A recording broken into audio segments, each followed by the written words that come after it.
For as long as I can remember, I've been at the top. I was winning everything. After a while, it honestly got repetitive.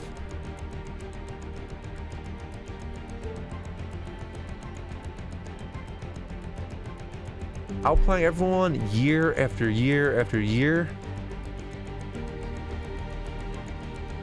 There was nothing to really look forward to anymore. So I decided to retire. And since then, I've been trying to find my new passion.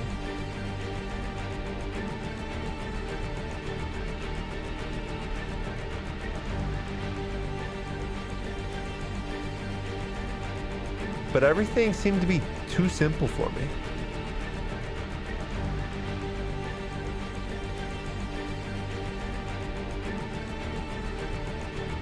I was struggling, and that's when it hit me.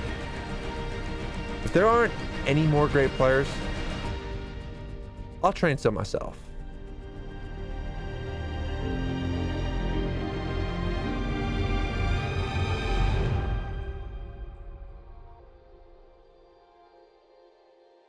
All right, everyone, there you have it.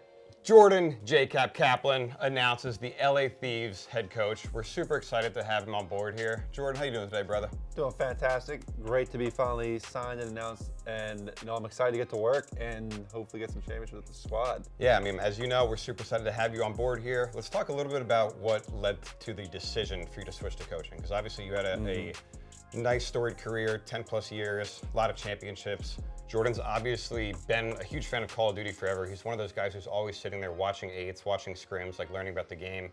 And once I really saw that he had this genuine interest to actually coach, because I knew that any player like his career who has those type of accomplishments and has done that well with as many teammates, like you have the ability to coach really well. But unless you are fully committed and it's something you want to do, I was sort of hesitant about that. So when I first heard that you really wanted to coach and that was something you were set on, and not even heard, but once I saw that from you, I think that was a super exciting opportunity for me to bring you on board with the program there. The coach role as a whole is something that kind of did for a lot of my career. I was always like one of the vocal leaders on my teams, at least for the latter part of my career. So I think that kind of sets me up and transitions me nicely into a coach role. As a previous player, what type of strengths do you think you're going to be able to carry over from those playing days and apply to the coaching side of things? A lot of coaches can watch, because when you're watching a podcast, you see the whole mini map, you see where all 8 players are at a time. It's easy to say, oh, well, you should have done this, because you always have the benefit of hindsight and knowing everything. But as a player, you don't have all the info, obviously, when you're in the moment. So I'll be able to understand that, and I think I can. This is something I even did well as a player, is like I was able to, when talking about situation on my team, I was able to explain, what a better alternative play was. I think that's something I did very well over the years to my teammates. I think the coach role is going to be a lot of that also. Like, hey, in this play, I know you didn't know this was going on, but like they beat us because they had control of this part of the map. Stuff like that, I think I can articulate well. And like I said, since I know these 4 guys so well, like I think they all trust and respect me enough where they'll value what I'm saying. Yeah, I was just gonna say, respect is a huge word for me there, because as a coach of Call of Duty, you have a unique challenge where you're not coaching the same game every year as you are in something like a Counter-Strike or a League of Legends. And obviously there's minor patches and things like that, but you have to learn a new game each year. So having the players respect your opinion and really value that while you're watching, because as you said, you have access to extra information with Codcaster, I think it's going to be a good fit. Obviously, we have some strong personalities on the team with Temp and with Slasher especially. Those are 2 guys who really, I think will listen to you, and that's something that we need, because you obviously, we want this program to be built around winning championships, discipline, hard work. It's stuff everyone says they want to do, but we actually need to do that with this team. Going to level up a lot of the preparation stuff from last year with OGLA on those sides of things. I think overall the roster, kind of the players we have, they personify hard work pretty well. Like Slasher is always one of the biggest grinders. Temp is very dedicated. Like, since you mentioned those 2, like I said, Slasher's always grinding. Temp kind of has this weird reputation, but like from what I've seen from the guy, he's very passionate. And I think that may create some people like, oh, he's toxic because he gets upset. But like when people get upset, they only get upset because they care. Like if you didn't care about how you're doing, how your team's doing, you wouldn't get upset. You just be like, oh, we suck, whatever. And that was honestly part of the frustrations last year with ODLA is we sucked, and it felt like we didn't care. Like we weren't actively trying to get better. So like having people who, you know, get upset when you lose is a good thing, as long as you guys can talk about the issues and figure out what's going wrong.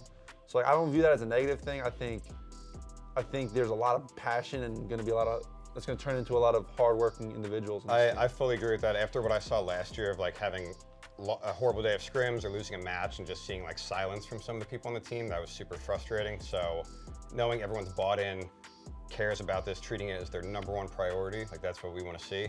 I think we have a good group of guys to do that. So obviously you've been watching scrims a little bit so far as the guys, you know, they're in the middle of moving to Texas, but they are practicing. What are some of your first initial thoughts? You know, things we're doing well, things you might be concerned about. Curious to hear your take on that.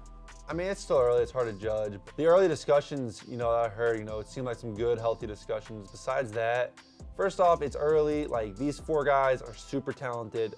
Like, no one can deny the talent on this team. This game, the way it feels so far, is gonna be all teamwork based. Like, it's a very bait and switch heavy game. You're not gonna be able to just outskill your opponents. Like, if there's 2 people fighting you, you're not gonna be able to finesse your way and get a 2-piece. Like, you're gonna die more often than not. So like, it's all based on teamwork and being on the same page, and like those open discussions and, you know, being open to each other's ideas is so big for that. Yeah, I mean, I love hearing everything you just said there. You know, it sounds like very similar to the Black Ops 4 teamwork effect, which obviously, I say ours, as in my last 100T roster did very well with. I'm really, really excited about the future of this team. I think we have a lot of great potential. I'm really excited to have you on board, provide that leadership that the players, especially Austin/Liticote, so desperately need. Oh my God. Can't wait to see you order him around No way you're every calling him single out by day. name. No way. Most importantly, whenever we need to find the players, Jordan Kaplan gets to be the one to deliver the news, and I just have to type the numbers in a spreadsheet. I may steal half of TJ Haley's salary. We can't wait to find TJ Haley. It's going to be a great time. If that kid wastes any of my time, if he's late to even 1 scrim, fine. And we will run those late finds. I will run his pockets. We will run TJ's pockets. For sure. Jordan, thank you for being here with us. Everyone watching the video, thank you for supporting us in the LA Thieves. We're super excited about this upcoming season, and we'll see you all soon.